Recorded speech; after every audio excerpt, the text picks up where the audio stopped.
Your retirement savings just hit zero. Not because the market crashed, not because you made bad investments, because the man who told you to trust him, the man who signed your paycheck, who sent you emails about company values and long-term vision, was selling his own shares while yours were frozen. Legally frozen. You couldn't touch them. He could. That's not a metaphor. That happened to 20,000 real people on December 2nd, 2001, and the company that did it had just won America's Most Innovative Business Award. For the 6th consecutive year, I'm going to show you exactly how they pulled it off. The accounting trick the SEC approved, the shell companies named after Star Wars characters. The internal memo where the CEO told employees to buy more stock, the same week he was dumping his. But more importantly, I'm going to show you the 3 warning signs that were visible the entire time, that nobody wanted to see, that exist inside companies you interact with right now. Because Enron didn't die. Its playbook got quieter. First, you need to understand what Enron actually was, because the official story is a lie. The official story is Enron was a visionary energy company that got corrupted by a few bad actors. Here's the real story. Enron was a financial engineering machine that happened to own some pipelines. The product was never energy. The product was the appearance of growth, and they were world-class at making that appearance real enough for long enough to cash out before it collapsed. By 2000, Enron reported $101 billion in revenue, 7th largest company in America. Stock at $91 a share. Wall Street analysts, paid professionals whose entire job is skepticism, had nearly unanimous buy ratings. Here's the number none of those analysts mentioned. Enron's actual cash flow from operations was negative. The company was hemorrhaging real money while reporting record paper profits. How? Meet Andrew Fastow, CFO, Northwestern MBA, and the architect of something genuinely unprecedented. Fastow built hundreds of shell companies. He called them special purpose entities, with names like Chuco and JEDI, yes, named after Star Wars, and LJM Cayman. These shells existed for one purpose: to absorb Enron's real debts and hide them somewhere the balance sheet didn't have to show. But here's the part that should make you physically uncomfortable. Fastow personally ran some of these shells. As Enron's CFO, he was approving deals on Enron's side. As the outside fund manager, he was on the other side collecting fees. Same person, both sides of the table. At the same time, his direct supervisors, Jeff Skilling, Ken Lay, knew this was happening. They signed the conflict of interest waivers themselves, and the board approved it. This isn't a story about one rogue CFO, stay with me, because the reason nobody stopped it is more disturbing than the fraud itself. Jeff Skilling didn't start as CEO. He started as the idea man, the one who walked into Enron in 1990 from McKinsey and said, "I know how to make this company look like it's worth 10 times what it is." He called it mark-to-market accounting. Here's how it worked, in plain language, because the complexity is the point. They wanted you not to understand this. Enron signs a contract today to deliver electricity for the next 20 years. Under normal accounting, you book revenue as the money arrives. Year by year, under Skilling's version, you estimate the total profit from all 20 years of that contract, right now, today, and you book it this quarter. He convinced the SEC to approve this in 1992. For an energy trading company, think about what that actually means. Your profit projections are optimistic. They almost always are. So you book enormous profits on day one, hit your quarterly targets, stock goes up, executives get bonuses, and then reality arrives. The contract makes less than projected, but you've already spent that money, already paid those bonuses, already told Wall Street you're growing at 20% a year, so now you need a bigger contract with bigger projected profits. To cover the gap, the treadmill never stops. It only gets faster. That's the identical internal logic as a Ponzi scheme, and it was perfectly legal. The SEC signed off on it. Here's the simplest version I can give you. Imagine you open a restaurant. On day one, you estimate you'll serve 10,000 customers over the next 20 years. So you book all that revenue today. You pay yourself a bonus. You tell investors you're profitable. Then reality arrives. You serve 6,000 customers, but you already spent the money from 10,000. So now you need a bigger restaurant with bigger projections. To cover the gap, that's Enron, every single year. Here's the thing I need you to hold in your head for the next part. Everything I just described was visible, not hidden. Visible in the annual report. To anyone who looked. Nobody looked. I'll tell you exactly why in a moment. But first, the accounting trick was running. The shell companies were hiding the debt. Wall Street was cheering. And 20,000 people were showing up to work every day, trusting the man at the top. Then came October 2001. And 30 days that should be taught in every business school in America. October 2001. Enron's stock is falling and employees can feel it. Their retirement accounts, 401k plans, are heavily loaded with Enron stock. Some by choice, some because Enron matched contributions in company shares. Either way, Their financial futures are tied directly to the company's share price, and then the plan goes into lockdown. Routine administrative reason, switching plan administrators. Totally legal. Happens at companies all the time. For 30 days, employees cannot sell a single share of Enron stock inside their retirement accounts. The stock falls from $15 to under $1 during that window. Here's what makes this a crime against something deeper than securities law. Ken Lay sold over $100 million of his own Enron shares in the 12 months before this. He was not in a lockdown.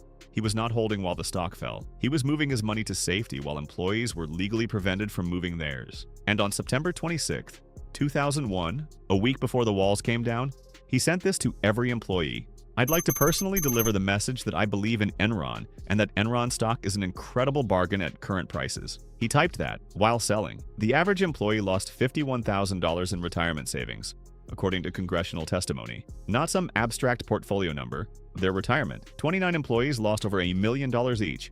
Total $2 billion. Gone. I want you to sit with the specific human reality of that for a second. These were not investors who took a risk.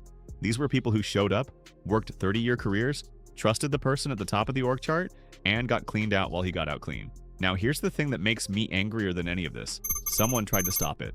4 months before the collapse. And what happened to her is the most important part of this entire story. August 15th, 2001. Somewhere in Enron's Houston headquarters, a VP named Sharon Watkins sits down at her desk and types a letter she knows could end her career. She addresses it directly to Ken Lay. She names Fasto's shell companies by name. She describes the accounting mechanics. She warns in writing that Enron could implode in a wave of accounting scandals. She handed him the map, the exact map of the fraud. 4 months before the collapse, Lay's response was to hand the letter to Enron's own law firm and ask them to quietly investigate whether anything was wrong. The firm, Vinson & Elkins, which earned tens of millions annually from Enron, concluded there was nothing to worry about. Watkins kept her job.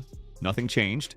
The fraud kept running. She later said the only reason she had the courage to write the letter at all was that she'd already decided to leave the company. Let that land. The one person with both the knowledge and the courage to stop this only had the courage because she'd already given up on the institution. Every other person who knew something was wrong, and there were many, stayed quiet because Skilling's rank and yank culture had taught them exactly what happened to people who raised problems. You got fired, publicly, before anyone asked if you were right. That's not cowardice. That's a rational response to a system designed to punish honesty. Enron didn't need everyone to be complicit. It just needed everyone to be quiet.